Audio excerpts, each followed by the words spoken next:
Hello, my dear students. How are you all doing? I hope all of you are doing fine. So, students, today we are back with our worksheet number 23. We have a very beautiful and very colorful worksheet today. Yes? आप भी agree करेंगे? Okay.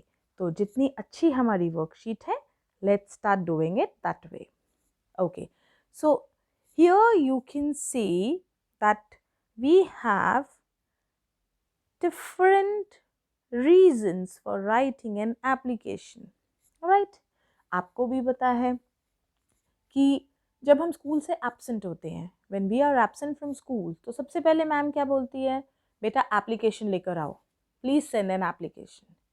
ठीक है, school में कहा जाता है आपको कि आप एप्लीकेशन लेकर आओ, लेकिन एप्लीकेशन लेने के जब देना होता है, जब उसमें रीज़न लिखना होता है कि आप क्यों एब्सेंट हो रहे हैं, तो बहुत सारे रीज़न होते हैं.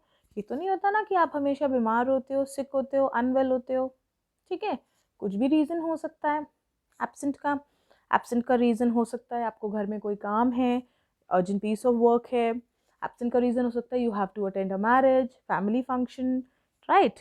एब्सेंट का रीज़न हो सकता है कि आपको कहीं जाना है अपने पेरेंट्स के साथ. राइट. तो एब्सेंट का कोई भी रीज़न हो सकता है.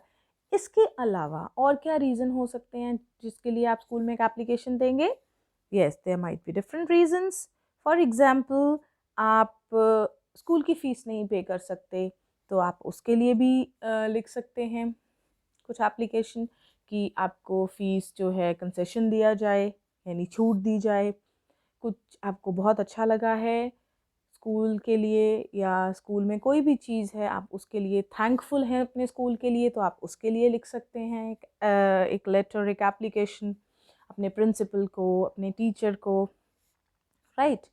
कई बार होता है हम टीसी के लिए एप्लीकेशन लिखते हैं, जो हम एसएलसी लेते हैं, स्कूल लिविंग सर्टिफिकेट. राइट. कभी किसी और फैसिलिटी के लिए भी हम जो है रिक्वेस्ट कर सकते हैं, एप्लीकेशन लिख सकते हैं. कभी हम स्कॉलरशिप के लिए भी लिख सकते हैं, जैसे आपका फॉर्म फिल होता है स्कूल से बड़ी सारी स्कॉलरशिप के लिए, जिसके लिए आपको मनी मिलता है या ग्रांट्स मिलती हैं. Right.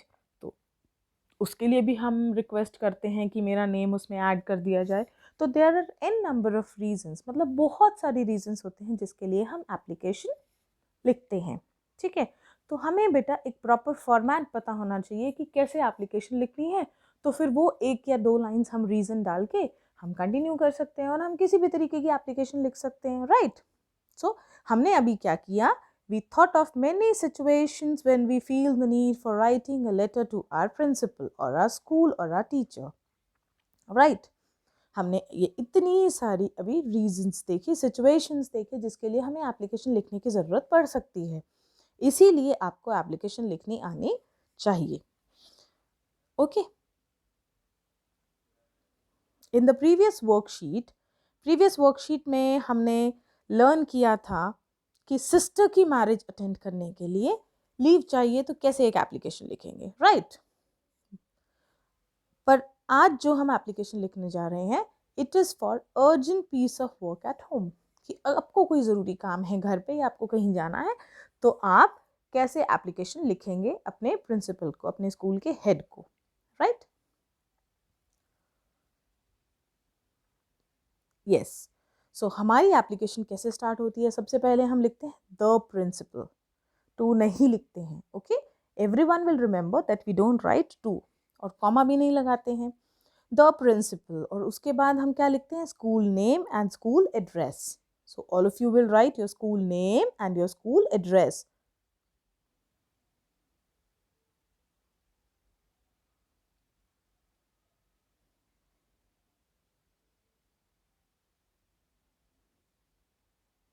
Okay. So then you will write the date.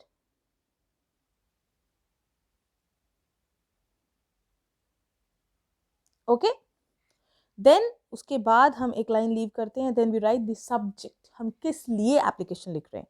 सो अभी हमारा सब्जेक्ट जो है आपको क्वेश्चन से मिलेगा, जहाँ पर लिखा है letter to principal requesting for 1 day leave for urgent piece of work at home. So हम यहाँ क्या लिखेंगे, लीव फॉर, यहाँ से लिखेंगे urgent piece of work at home. Okay. Urgent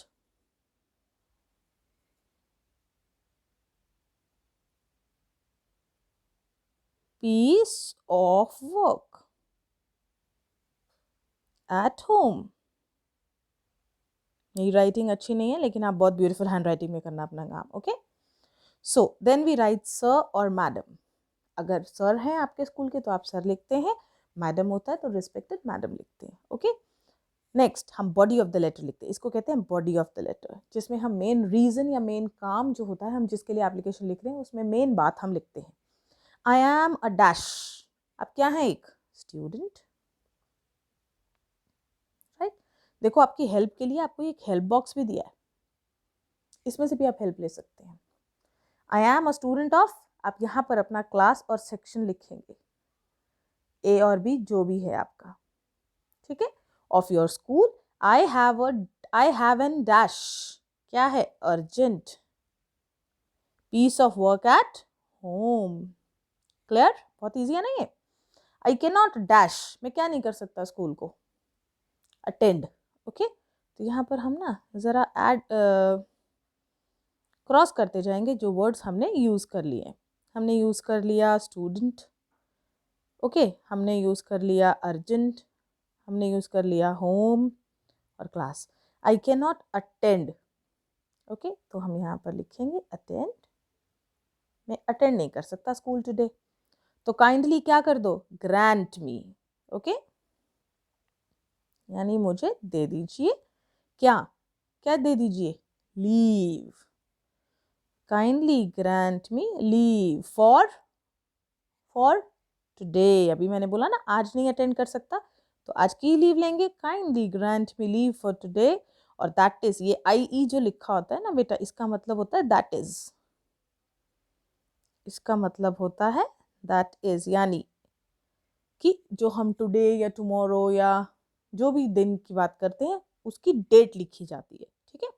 that is today, यानी आज का दिन, यानी 16 दिसंबर. ठीक है. देन हम कहेंगे thank you. Yours obediently. Here you will write your name and here you will write your class. See, writing an application is so easy. You just have to remember कि सबसे पहले क्या आता है? एड्रेस, जिसके लिए हम लिख रहे, एड्रेसल जिसको हम एप्लीकेशन लिख रहे हैं. The principal. School name, school address, date. Then subject, then salutation, sir or madam, then the body of the letter, thank you, yours obediently, name and class.